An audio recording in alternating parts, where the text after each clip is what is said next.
श्री राम जन्मभूमि देश के सबसे लंबे केस में एक है, लेकिन 5 अगस्त 2020 का दिन सुनहरे अक्षरों में दर्ज हो गया। 1528 से 2024 तक अयोध्या के पूरे 496 सालों के इतिहास में कई मोड़ आए। अवध नगरी अयोध्या मूल रूप से मंदिरों का शहर रहा है। कहा जाता है कि अयोध्या नगरी को भगवान श्री राम के पूर्वज विवस्वान सूर्यपुत्र वैवस्वत मनु द्वारा बसाया गया था। इसलिए अयोध्या नगरी में सूर्यवंशी राजाओं का राज महाभारत काल तक रहा। अयोध्या नगरी के दशरथ महल में ही प्रभु श्री राम का जन्म हुआ। धन्य धान्य और रत्न आभूषणों से भरी इस नगरी की अतुलनीय छटा और खूबसूरत इमारतों का वर्णन वाल्मीकि रामायण में भी मिलता है। इसलिए तो महर्षि वाल्मीकि ने रामायण में अयोध्या नगरी की शोभा की तुलना करते हुए इसे दूसरा इंद्रलोक कहा। लेकिन भगवान श्री राम के जल समाधि लेने के बाद अयोध्या कुछ समय के लिए उजाड़ हो गई थी। कहा जाता है कि राम जी के पुत्र कुश ने फिर से अयोध्या का पुनर्निर्माण कराया और इसके बाद सूर्यवंश की अगली 44 पीढ़ियों तक इसका अस्तित्व चरम पर रहा। इसके बाद महाभारत काल में हुए युद्ध के बाद भी अयोध्या फिर से उजाड़ हो गई।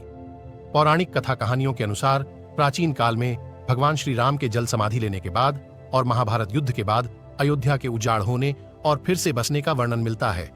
लेकिन श्री राम जन्मभूमि अयोध्या और यहाँ बने श्री राम मंदिर को एक नहीं बल्कि कई बार आक्रमणों का सामना करना पड़ा।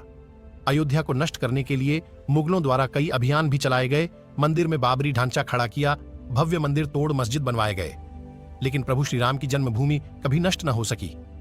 वैसे तो अयोध्या नगरी का इतिहास त्रेता युग से भी पुराना है, लेकिन आपको बताएंगे अयोध्या नगरी में विवाद से लेकर विध्वंस, निर्माण और उद्घाटन तक श्री राम जन्मभूमि अयोध्या के करीब 500 सालों के बारे में।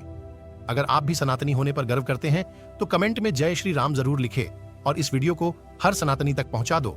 अयोध्या राम जन्मभूमि देश के सबसे लंबे चलने वाले केस में एक है। राम जन्मभूमि का इतिहास बहुत पुराना है। 1528 से लेकर 2024 तक श्री राम जन्मभूमि के पूरे 496 वर्षों के इतिहास में कई मोड़ आए। इसमें 9 नवंबर 2019 का दिन बेहद खास रहा, जब 5 जजों की संवैधानिक बेंच ने ऐतिहासिक फैसला सुनाया। सन 1528 में मुगल बादशाह बाबर के सिपहसालार मीर बाकी ने विवादित जगह पर मस्जिद का निर्माण कराया। इस स्थान को लेकर हिंदू समुदाय के लोगों द्वारा यह दावा किया कि यहाँ भगवान राम की जन्मभूमि है और इस स्थान पर एक प्राचीन मंदिर भी था। हिंदू पक्ष के लोगों ने मस्जिद में बने 3 गुंबदों में एक गुंबद के नीचे भगवान राम का जन्म स्थान बताया। श्री राम जन्मभूमि पर जहां मस्जिद का निर्माण किया गया, वहां के आसपास के कई स्थानों पर पहली बार 1853 में दंगे हुए। इसके बाद 1859 में अंग्रेजी प्रशासन ने विवादित स्थान के पास बाढ़ लगा दी और मुसलमानों को ढांचे के अंदर, वहीं हिंदुओं को बाहर चबूतरे के पास पूजा करने की इजाजत दे दी। अयोध्या श्री राम जन्मभूमि का असली विवाद 23 सितंबर 1949 को तब हुआ जब मस्जिद में भगवान राम की मूर्तियां मिलीं। इसे लेकर हिंदू समुदाय के लोग कहने लगे कि यहां साक्षात भगवान राम प्रकट हुए हैं। वहीं मुस्लिम समुदाय के लोगों ने आरोप लगाया कि किसी ने चुपके से यहां मूर्तियां रखीं। ऐसे में यूपी सरकार ने तुरंत मूर्तियों को वहां से हटाने के आदेश दिए, लेकिन जिला मजिस्ट्रेट के नायर ने धार्मिक भावना को ठेस पहुंचने और दंगों भड़कने के डर से इस आदेश में असमर्थता जताई। इस तरह से सरकार द्वारा इसे विवादित ढांचा मानकर ताला लगा दिया गया। सन 1950 में फैजाबाद के सिविल कोर्ट में 2 अर्जी दाखिल हुई। इसमें एक तो विवादित भूमि पर रामलला की पूजा की इजाजत और दूसरी मूर्ति रखे जाने की इजाजत पर थी। सन 1961 में यूपी सुन्नी वक्फ बोर्ड ने एक अर्जी दाखिल की और विवादित भूमि पर पजेशन और मूर्तियों को हटाने की मांग की। 1 फरवरी 1986 में यूसी पांडे की याचिका पर फैजाबाद के जिला जज KM पांडे ने हिंदुओं को पूजा करने की इजाजत दे दी और ढांचे पर लगे ताले को हटाने का आदेश दिया।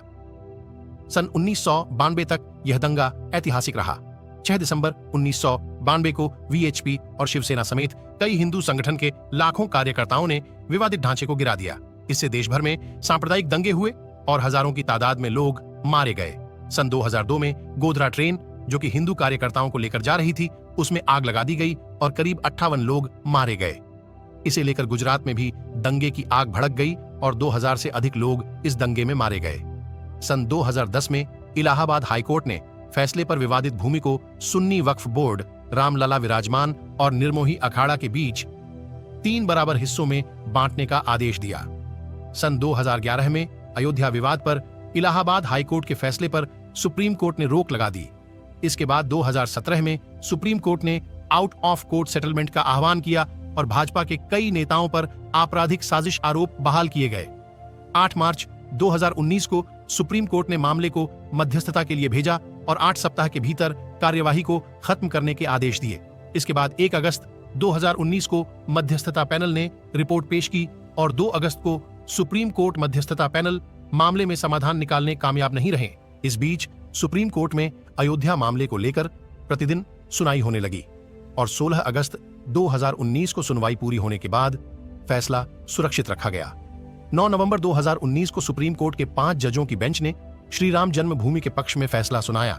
वहीं 2.77 एकड़ विवादित भूमि हिंदू पक्ष को मिली और मस्जिद के लिए अलग से 5 एकड़ जमीन मुस्लिम पक्ष को मुहैया कराने का आदेश दिया गया।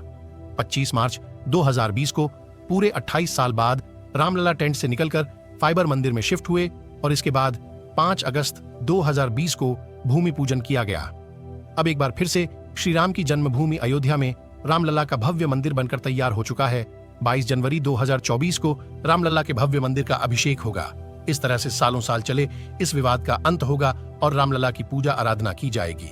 करीब 500 साल के लंबे इंतजार और कड़ी लड़ाई के बाद आखिरकार 22 जनवरी 2024 को श्री राम जन्मभूमि अयोध्या में भव्य राम मंदिर का अभिषेक समारोह आयोजित किया जाएगा। यह सनातन प्रेमियों के लिए भक्ति, खुशी और उत्साह का पल होगा। यह अवसर एक त्योहार के समान होगा। 22 जनवरी को राम मंदिर के अभिषेक व प्राण प्रतिष्ठा के बाद 24 जनवरी 2024 को प्रधानमंत्री नरेंद्र मोदी द्वारा मंदिर का उद्घाटन किया जाएगा। फिर सभी भक्तगण मंदिर में रामलला के दर्शन कर पाएंगे। अगर आप भी सच्चे भारतीय हैं तो इस वीडियो को लाइक करें, चैनल को सब्सक्राइब करें और इस वीडियो को हर हिंदुस्तानी तक पहुंचाएं। जय श्री राम।